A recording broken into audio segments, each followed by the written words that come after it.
Hi friends, இன்றைக்கி வீடியோவில் நம்ம என்ன பார்க்க போகிறோன்னா, 1 பவுன் தங்கம் உங்ககிட்ட இருக்கா, அதை எப்படி 10 பவுனாக மாற்ற முடியும், 10 பவுன் தங்கம் உங்ககிட்ட இருக்கா, அதை வந்து 100 பவுனாக எப்படி மாற்றலாம் அப்படின்னு சில டிப்ஸை வந்து நம்ம பார்க்க போகிறோம். வீடியோக்குள்ளே போகிறதுக்கு முன்னாடி இன்னும் நம்மளோட சேனலை நீங்கள் சப்ஸ்கிரைப் பண்ணலைன்னா மறக்காமல் சப்ஸ்கிரைப் பண்ணிடுங்க, பெல் ஐக்கானையும் கிளிக் பண்ணிக்கோங்க. இப்போ நான் சொல்கிற சில ட்ரிக்ஸை வந்து நீங்கள் ஃபாலோ பண்ணுங்கள். கண்டிப்பாக நம்மளாலையும் தங்கம் வந்து பெருக்க முடியும். ஓகேங்களா? அந்த டிப்ஸு வந்து தான் நான் உங்ககிட்ட இன்றைக்கி ஷேர் பண்ண போகிறேன். இன்றைக்கி வந்து கோல்டு ரேட்டு கிராம் என்னென்னு பார்த்தீங்கன்னா 14,000 தாண்டி போயிட்டுருக்கு. ஃபஸ்ட்லாம் கோல்டு ரேட் வந்து 1 இயர்க்கு ஒன்ஸ் தான் சேஞ்ச் ஆகிட்டு இருந்துச்சு. ஆனால் இப்போல்லாம் வந்து மந்த்லி இடையில வந்து மந்த்லி ஒன்ஸ் வந்து சேஞ்ச் ஆகிட்டு இருந்துச்சு. இப்போல்லாம் டெய்லியுமே இது கோல்டு ரேட் வந்து சேஞ்ச் ஆகிக்கிட்டே இருக்குது. ஸோ வந்து நம்மள மாதிரி மிடில் கிளாஸ் லோயர் கிளாஸ்லாம் கோல்டு வாங்க முடியுமா அப்படிங்கிற யோசிக்கிற அளவுக்கு சுச்சுவேஷன் வந்து போயிடுச்சு. ஓகேங்களா? நம்மள மாதிரி மிடில் கிளாஸும் லோயர் கிளாஸும் நம்ம வந்து கோல்டு வாங்க முடியும், நம்மளாலேயும் முடியும் அப்படின்னு சொல்கிறதுக்கு தான் இந்த வீடியோ. அதுக்கு வந்து நான் ஒரு சிலர் வந்து டிப்ஸ் வந்து சொல்ல போகிறேன். ஒரு சிலர் வந்து வாங்குறது நம்ம லைஃப்பில், தங்கம் வாங்குறது நம்ம லைஃப்பில் ஒரு கனவாகவே போயிடும் போல் அப்படின்னு யோசிக்க ஆரம்பிச்சிட்டாங்க. ஆனால் அப்படிலாம் நீங்கள் யோசிக்க வேண்டாம். நான் சொல்கிற சில டிப்ஸ் அண்ட் ட்ரிக்ஸை வந்து ஃபாலோ பண்ணால் கண்டிப்பாக எல்லாருனாலையும் கோல்டு வாங்க முடியுங்க. நான் இப்போ சொல்ல போகிற டிப்ஸ் வந்து 10 இயர்ஸ்க்கு முன்னாடி எங்கள் அம்மா ஃபாலோ பண்ணாங்க. அப்படி இந்த டிப்ஸ் எல்லாம் ஃபாலோ பண்ணதுனால தான் எங்கள் அம்மா ஒரு டீ கடையை வச்சுருக்காங்க. எங்கள் அம்மா எங்கள் அப்பா டீ கடை தான் வச்சு ரன் பண்ணுறாங்க. அவங்க வந்து எனக்கு 50 பவுன் போட்டு வந்து மேரேஜ் பண்ணி கொடுத்தாங்க. ஓகேங்களா? ஒரு டீ கடையை வச்சு 50 பவுன் போட முடியுமாங்கிறது சேலஞ்சு தான். ஆனால் அவங்க போட்டிருக்காங்க. அவங்க வந்து சில ட்ரிக்ஸ் வந்து ஃபாலோ பண்ணாங்க. அதை நான் தெரிஞ்சுக்கிட்டு தான் இப்போ நானும் அதே ட்ரிக்ஸ் தான் இப்போ வந்து என் லைஃப்பில் நான் வந்து ஃபாலோ பண்ணிகிட்ருக்கேன். அதனால் நானும் ஒரு சில ஜுவல்ஸ் வந்து வாங்கியிருக்கேன். இப்போ வந்து நான் எதுக்கு இப்போ டிஸ்பிளேயில் காட்டுறது வந்து என்னென்னு பார்த்தீங்கன்னா, இது வந்து எங்கள் அம்மா போட்ட ஜுவல்லு. இதை வச்சு நான் இந்த 2 ஜுவல் வந்து இப்போ நான் வாங்கியிருக்கேன். இது 2 பவுனு, இது 2 பவுனு. ஓகேங்களா? எங்கள் அம்மா என்ன ட்ரிக்ஸு ஃபாலோ பண்ணாங்களோ அதை நான் ஃபாலோ பண்ணிகிட்ருக்கேன். நான் ஃபாலோ பண்ணுற ட்ரிக்ஸை உங்ககிட்ட நான் ஷேர் பண்ணுறேன், அவ்வளோதான். நீங்கள் வந்து ஃபாலோ பண்ணுங்கள். கண்டிப்பாக என்ன மாதிரி உங்களாலேயும் கோல்டு சேர்க்க முடியும். அந்த ட்ரிக்ஸ் என்னென்னு பார்த்தீங்கன்னா, இப்போ இது வந்து 7 பவுனுங்க. இது வந்து எங்கள் அம்மா எனக்கு போட்டாங்க. இதை வந்து நான் அடகு வச்சேங்க. அடகு வச்சு இந்த 4 பவுன் ஜுவல்லை வந்து நான் எடுத்தேன். ஓகேங்களா? அந்த அடகு வச்சு அமௌண்ட் வச்சு எடுத்தேன். இப்போ நான் மந்த்லி கொஞ்சம் கொஞ்சமாக அமௌண்ட்டு சேர்த்து இந்த ஜுவல்லை நான் இப்போ திருப்பிட்டேன்.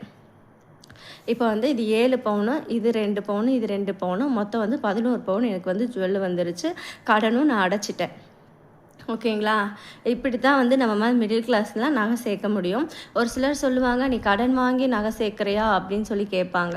ஆனால் வந்து நீங்கள் கடன் கட்டுற காசை நீ வந்து சேர்த்து வச்சு ஜுவல் வாங்கலாமே அப்படின்னு சொல்லுவாங்க. இப்போ இந்த நகை திருப்புறதுக்கு எனக்கு 1 இயர் ஆச்சு.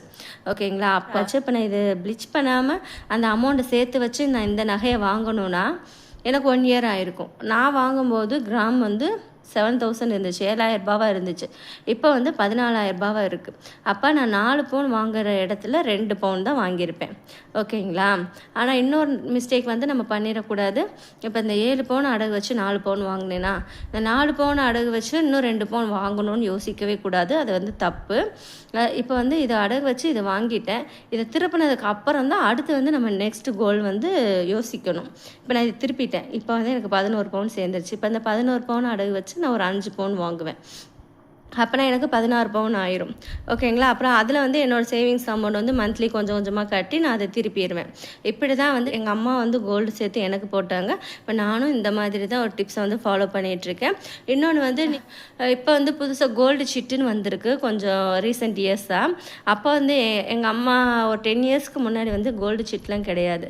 ஸோ கோல்டு சிட்டில் வந்து நீங்கள் இன்வெஸ்ட் பண்ணிங்கன்னா கிராமாவே வரவு வச்சுருவாங்க. அதில் நீங்கள் இன்வெஸ்ட் பண்ணி நீங்கள் ஜுவல் எடுத்திங்கன்னா இன்னும் உங்களுக்கு பெஸ்ட்டு.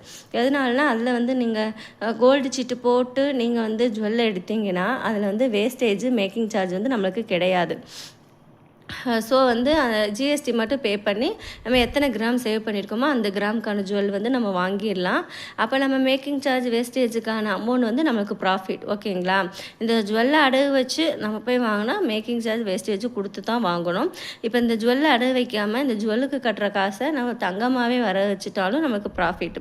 இன்னொன்று வந்து நீங்கள் ஜுவல்லு வாங்கணும்னு பிளான் பண்ணிட்டீங்கன்னா அது என்ன பர்பஸ்க்காக வாங்குறீங்க, மேரேஜுக்காகவா ஃபங்க்ஷனுக்காகவா அப்படின்னு சொல்லிட்டு யோசிச்சு அந்த பர்பஸ்க்கு ஏற்ற மாதிரி நீங்கள் வந்து ஜுவல் வாங்குங்க.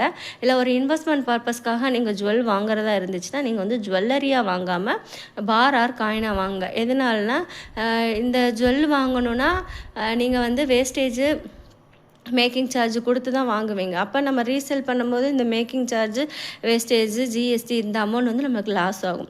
இதே நீங்கள் பாராக வாங்கினீங்கன்னா அதுக்கு மேக்கிங் சார்ஜ் கம்மி, ஜிஎஸ்டி வந்து நம்ம கொடுக்கணும் 3%, மேக்கிங் சார்ஜ் வந்து நமக்கு கம்மியாக இருக்கும். அதில் வந்து நமக்கு கொஞ்சம் ப்ராஃபிட் கிடைக்கும். ஓகேங்களா? இன்னொன்று வந்து நீங்கள் கோல்டு வாங்குறது, அதாவது பார் காயினாக இருந்தாலும் ஜுவல்லரியாக இருந்தாலும் கோல்டு வாங்கினீங்கன்னா ஷார்ட் டேர்முக்கு நீங்கள் வந்து யோசித்து நீங்கள் வந்து வாங்காதீங்க. லாங் டேர்முக்கு நீங்கள் வச்சுருந்து ரீசேல் பண்ணுற மாதிரினா நீங்கள் வாங்குங்க. ஷார்ட் டேர்மாக நீங்கள் ஒரு ஜுவல் வாங்கி ஒரு 1 இயர் 2 இயரில் நீங்கள் வந்து சேல்ஸ் பண்ணுற மாதிரி இருந்துச்சுன்னா உங்களுக்கு வேஸ்டேஜ் மேக்கிங் சார்ஜும் இப்போ 1 லட்சம் அப்போ ஒரு 1.25 லட்சம் வந்துச்சுன்னு வச்சுக்கோங்க. இந்த வேஸ்டேஜ் மேக்கிங் சார்ஜுக்கும் அந்த 25,000 அதிகமாக கிடைக்கிது பாருங்கள், அதுக்கும் ஈக்குவல் ஆயிரும். நமக்கு ஒரு ப்ராஃபிட்டே கிடைக்காது. ஸோ வந்து அது வந்து வேஸ்ட்டு. நீங்கள் லாங் டேர்ம் ஒரு 10 இயர்ஸ்க்கு அப்புறம்னு வச்சுக்கோங்க. இப்போ 1 லட்சம் ஒரு பவுன்னா அப்போ வந்து ஒரு 2 லட்சம் இருந்துச்சுன்னு வச்சுக்கோங்க. 1 லட்ச ரூபா நமக்கு ப்ராஃபிட். அதில் ஒரு 25,000 மேக்கிங் சார்ஜ் வேஸ்டேஜுக்கு போனாலும் நம்ம மீதி 75,000 நமக்கு ப்ராஃபிட் இருக்கும். ஸோ ஜுவல் வாங்கணும்னு நீங்கள் நினச்சிங்கன்னா லாங் டேர்முக்கு நீங்கள் வந்து வாங்குங்க. ரீசேல் பண்ணணுங்கிற ஒரு மைண்ட் செட்டில் வாங்காதீங்க. நம்ம ஜுவல் சேர்க்கணுங்கிற மைண்ட் செட்டில் வாங்குங்க. இந்த டிப்ஸ் அண்ட் ட்ரிக்ஸை ஃபாலோ பண்ணி தான் நான் வந்து கோல்டு சேர்த்தேன். இது வரைக்கும் நான் வந்து எவ்வளோ கோல்டு சேர்த்துருக்கேன், என்கிட்ட என்னெல்லாம் கோல்டு இருக்குதுன்னு நான் இன்னொரு வீடியோவில் நான் உங்களுக்கு காட்டுறேன். ஓகேங்களா? கண்டிப்பாக உங்களுக்கு வந்து இது யூஸ்ஃபுல்லாக இருந்திருக்கும். நீங்களும் ஜுவல்லை எடுக்கணும்னு யோசிக்கிறீங்க, ஆனால் பல்க் அமௌண்ட் ரெடி பண்ண முடியலை அப்படின்னா உங்கள் கிட்டே இருக்கிற ஜுவல்லை வந்து, அதாவது யூசேஜ் இல்லாமல் நீங்கள் லாக்கரில் வச்சுருப்பீங்களா, அந்த ஜுவல்லை எடுத்து அடகு வச்சு அந்த அமௌண்ட்டை வச்சு நீங்கள் வந்து கோல்டு எடுங்க. இதை வந்து நம்ம மெதுவாக திருப்பிக்கிடலாம். திருப்பினதுக்கு அப்புறம் நீங்கள் நெக்ஸ்ட்டு கோல்டு எடுக்கிறதுக்கு பிளான் பண்ணுங்கள். ஓகேங்களா? இல்லைன்னா நிறைய கடனில் வந்து நம்ம சிக்கிடுவோம். ஓகே, கண்டிப்பாக உங்களுக்கு இந்த வீடியோ யூஸ்ஃபுல்லாக இருந்திருக்கும்னு நினைக்கிறேன். யூஸ்ஃபுல்லாக இருந்துச்சுன்னா லைக் பண்ணுங்கள், கமெண்ட் பண்ணுங்கள், வீடியோவை ஷேர் பண்ணுங்கள். Okay, thank you. நெக்ஸ்ட் வீடியோவில் பார்க்கலாம். பை.